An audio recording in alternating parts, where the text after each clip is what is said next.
Hai,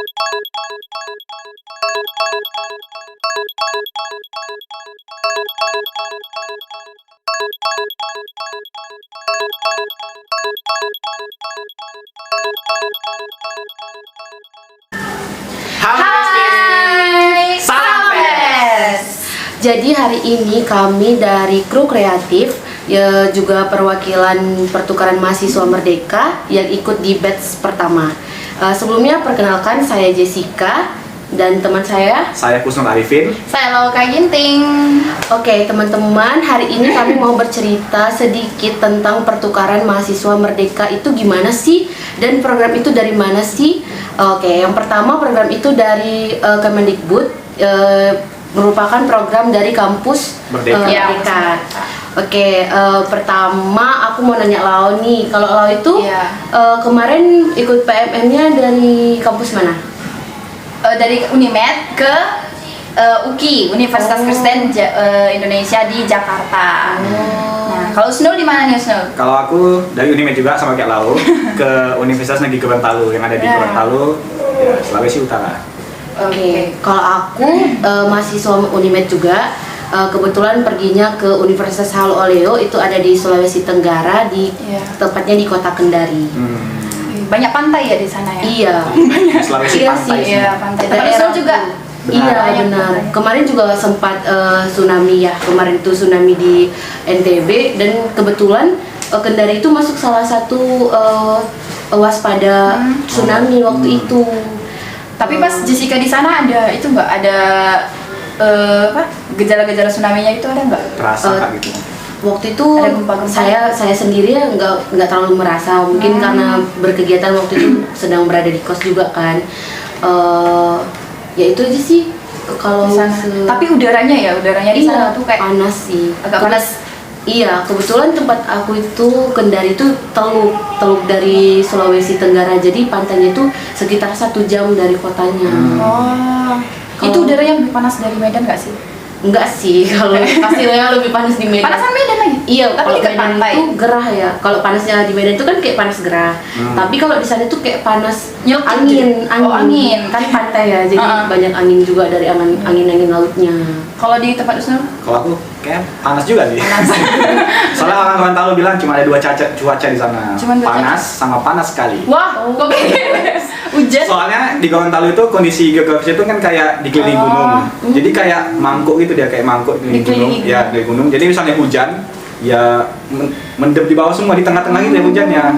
Besok karena jarang musim hujan ya. Jadi kan dekat pantai juga. Jadi ya panasnya itu ya kayak nyelekit lah, pantai panas. Kalau gimana? Kalau aku sendiri sih karena online ya beda ya. Kalau kan berdua kan offline ya. Iya.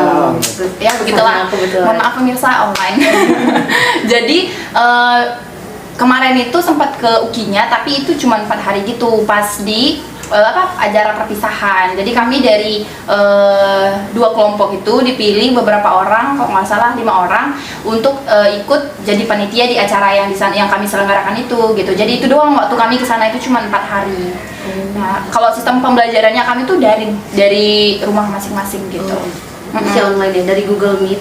Iya, dari Zoom, dari Google Meet kadang gitu. Terus yang Mondo Nusantaranya kalau kalian jalan-jalan kan? Iya. Jalan-jalan. Kalau Kak Jessica mana? Kemarin jalan-jalannya dari Modo Nusantara sekalian ini ya, kontribusi sosialnya itu kami ke Labengki. Pulau Labengki itu sekitar 2 jam perjalanan nyebrang pakai kapal dari kota Kendarinya. Nggak dari kota Kendari sih. Iya, dari pelabuhan, salah satu pelabuhan yang ada di kota Kendari itu. Seru sih, karena menurut aku itu desa wisata, cuman yang masih kayak menganut 3T. Jadi masih benar-benar tertinggal. Bahkan waktu itu kami waktu wisata itu lampu di sana hanya hidup pada malam hari dari jam 6 sampai jam 6 sore sampai jam 6 pagi. Jadi udah jam 6 pagi tuh lampu dimatiin. Dan di sana di pulau itu nggak ada motor, mobil, karena memang pulau yang kecil dan hanya beberapa keluarga yang ada di sana. Jadi kalau misalnya kelompok kalian jalan-jalan ke sana pakai apa? Naik kapal. Jadi mau kemana tempat wisata itu kayak kita wisata bahari. Jadi lihat ke ada namanya Blue Lagoon, kita ke sana pakai kapal. Ada namanya Labengki Island yang besar, kita ke sana pakai kapal. Jadi perjalanan di sana menggunakan kapal. Iya. Kalau tempat Usnul ada motor nggak? Kalau aku ada sih. Bisa ada juga di sana namanya becak motor. Becaknya itu agak beda kayak di Medan. Kalau di Medan kan becak di samping kan, Iya. bawa keretanya. Di depan. Kalau ini di depan, bawa di depan. Mungkin iya, sama aja iya. di Kendari kayak tempat kayak Jessica kan. Becaknya di depan nggak? Itu lebih susah Tempat bawanya. penumpangnya, jadi supir di belakang, becak di depan gitu kayak terbuka gitu. Itu memang buat transportasi umum. Iya, maksudnya kayak Itu becak lebih itu susah becak bawa. motor.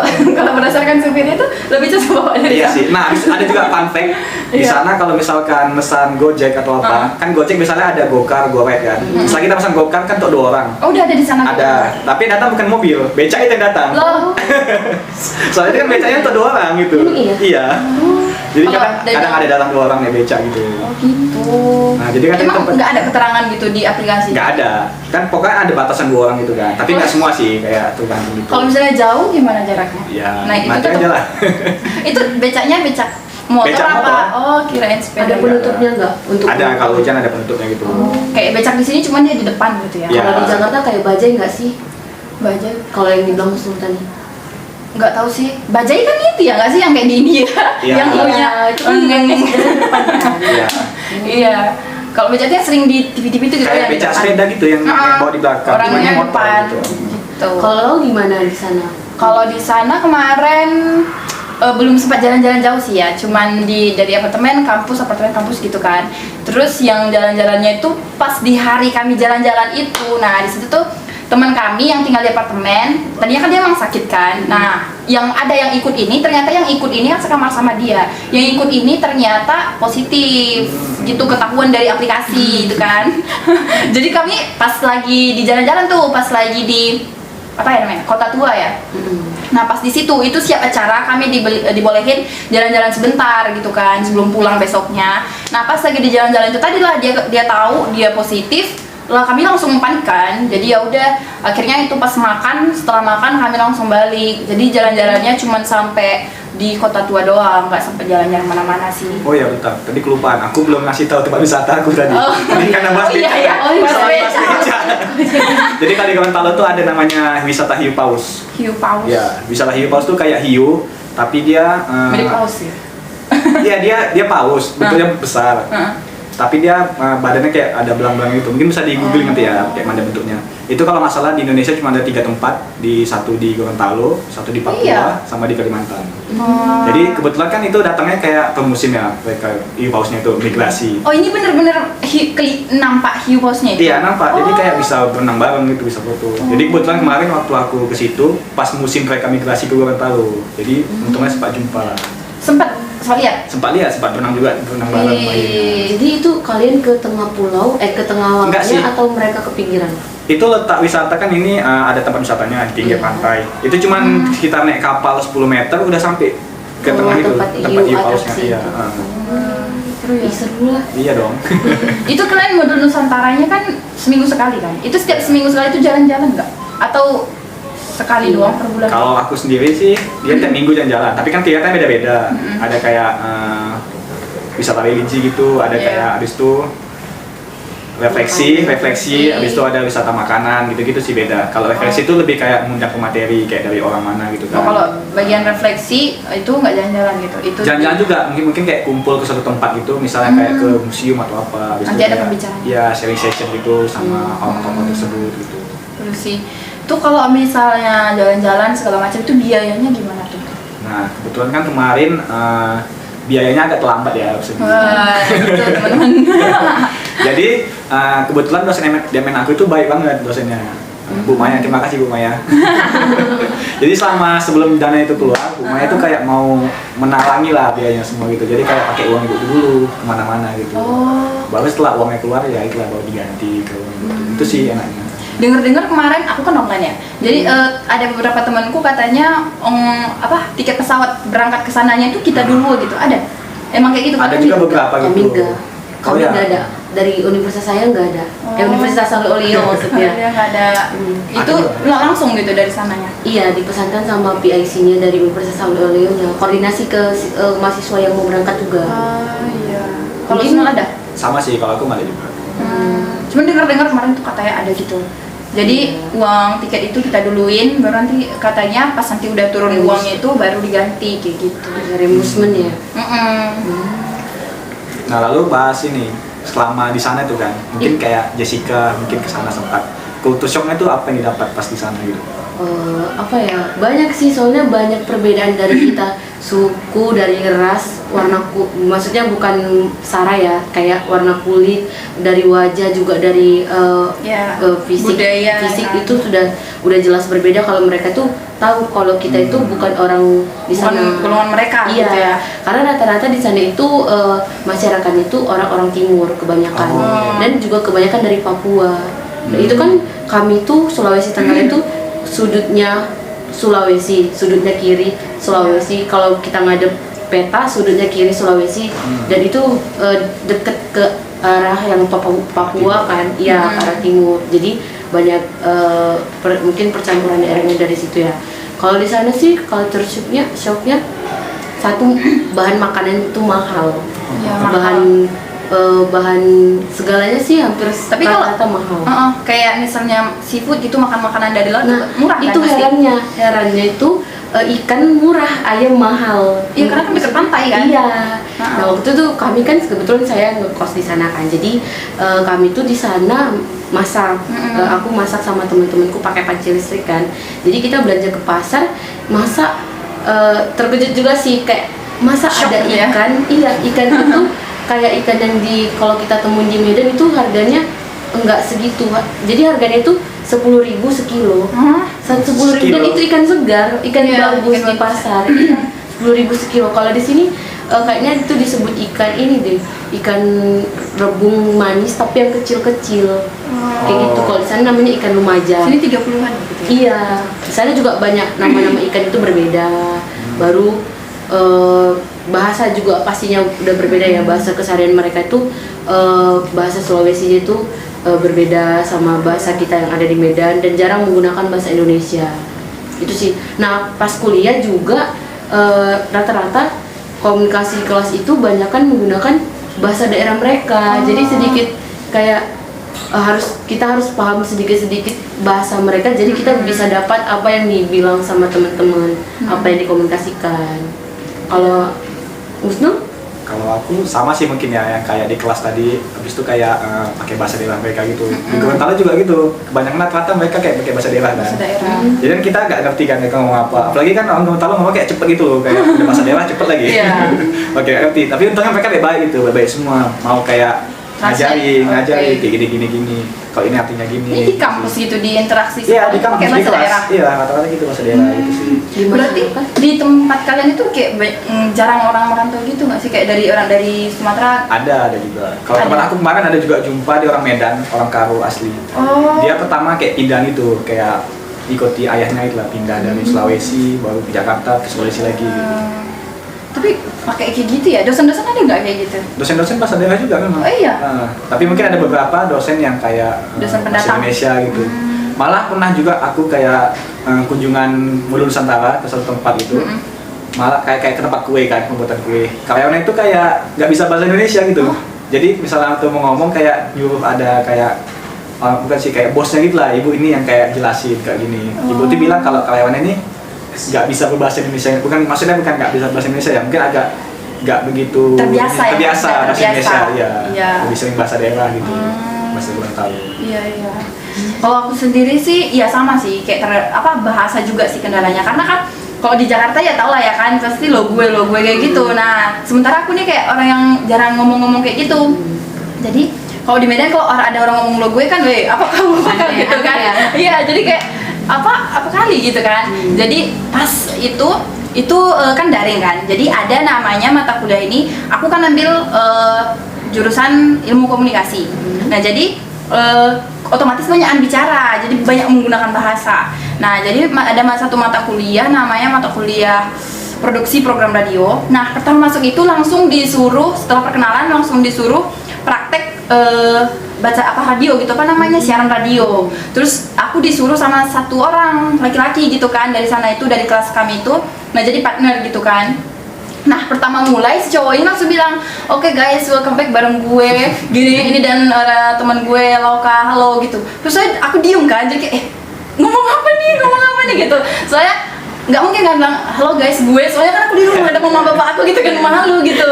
Jadi saya diem gitu kan, aku diem terus aku bilang sama dosennya kayak, bu saya kayak nggak bisa lah ngomong lo gue kayak nggak terbiasa lidahnya gitu. Syukur orang tuh ngerti kayak dari Medan gitu. Jadi yaudah bilang kayak yaudahlah pakai aku kamu. Nah pas aku bilang aku kamu itu kayak diejekin satu kelas kan, karena Kayak baper nggak sih jadinya? iya karena kalau menurut orang Jakarta ini ternyata aku kamu itu untuk yang pacaran.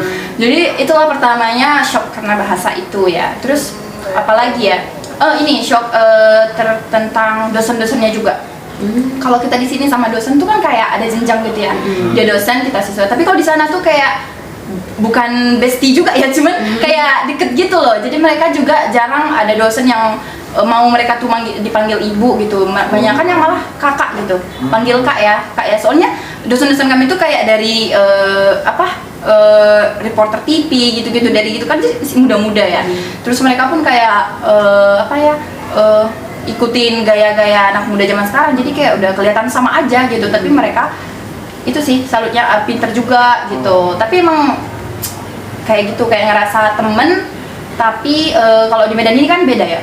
Kalau di Medan ini bapak, bu gitu, agak-agak gitu beda. Jadi pembelajarannya lebih asik nggak? Ya asik. Ya aku akuin sih asik. Selain dari kita juga bisa dulu kan jurusan yang nggak bisa kita raih misalnya ilmu komunikasi kan, jadi di PMM ini bisa kita ambil gitu. Jadi itulah untungnya juga ikut PMM gitu, walaupun kita ini percobaan ya PMM 1 Batch pertama. Iya.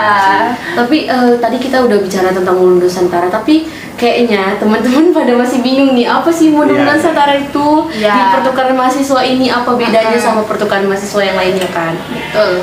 Ayo siapa yang mau dijelasin satu orang? Aku aja ya. Oke, ini Silakan, soal saya yang terjun langsung nih. Iya. Nah, jadi kalau modul Nusantara itu ada suatu kegiatan mingguan yang agenda dari kegiatan inti ini sih, kegiatan PMM ini. Jadi kita kayak namanya kan modul Nusantara. Jadi kayak mata kuliah modul Nusantara. Itu lebih kayak kita mengenal budaya yang ada di daerah kita datangi, kayak misalnya kalau aku di Gorontalo. Jadi kayak modul Nusantara itu lebih kayak fokus ke sejarah Gorontalo gimana, budaya gimana gitu. Lalu kan ada juga tadi sudah aku sebut juga kayak refleksi, habis itu ada kayak wisata religi, habis itu wisata daerah tersebut. Jadi itu sih lebih kayak mengenal dan menggali potensi itu. Lalu di akhir modul Nusantara itu ada namanya kontribusi sosial. Jadi kami para mahasiswa PMM ini yang datang ke sana terjun langsung ke lapangan untuk kayak ikut kontribusi ke masyarakat sekitar situ, tempat-tempat yang mungkin masyarakatnya 3T itu tadi ya. Jadi kayak membantu masyarakat tersebut gimana gitu. Jadi kayak mahasiswa ini kayak ngebantu lah potensi yang ada di wisata tersebut, daerah tersebut. Jadi kurang lebih kayak KKN sih memang. Cuman kayak dia lebih singkat waktunya gitu untuk KKN, tapi kita belajar ya, bukan ke masyarakatnya gitu. Iya. Seru sih, asik, karena belum ada kampus dimanapun kampus yang ada di Indonesia itu nggak ada yang pakai mata kuliah modul Nusantara ini. Jadi cuman didapatkan di pertukaran mahasiswa ini. Tapi aku penasaran kalau sistem pembelajaran modul Nusantara online di Jakarta gimana coba? Apalagi Jakarta ya. Kayak itu budayanya itu udah budaya modern banyak gitu ya? Iya, modern. Jadi kalau online itu kemarin kami tetap jalan-jalan dong ya. Tapi dari itu begitu. Jadi tapi ada juga semua yang dibilang Usnu tadi, ada kayak yang datang ke materinya gitu. Ya refleksi itu ada. Terus ya kalau misalnya lagi mengenal agama di Jakarta, nah itu kami diliatin gedung-gedung katedral, masjid terbesar gitu-gitu. Itu dikasih video gitu untuk kami lihat bareng-bareng. Terus kalau misalnya mau mengenal budaya itu kan di sana kalau Jakarta kebanyakan budaya udah nggak tahu lagi ya, karena banyak pendatang udah campur-campur. Tapi kemarin budaya yang kami banyak pelajarin itu tentang Betawi.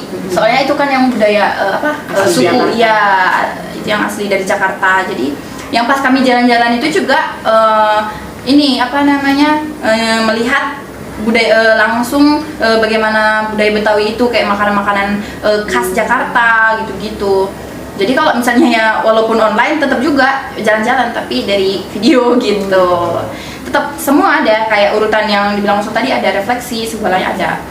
Nah, tadi bahas makanan tadi ya, kan lauk Iya. kayak nih musik makanan. Mungkin bisa lah skill-skill Makanan daerah khusus gitu lah. masing-masing gitu. Kalau di Kendari gimana makanan? Kalau di khasnya? Kendari apa masonggi itu kayak papeda, sama aja sih papeda, cuman namanya aja di sana itu masonggi namanya. Terus ada pisang epe, itu pisang geprek. Kalau di sini kita bilang itu pisang digeprek, pisang biasa digeprek dikasih saus, Oh. kacang, saus kacang atau enggak saus coklat gitu. Iya, iya.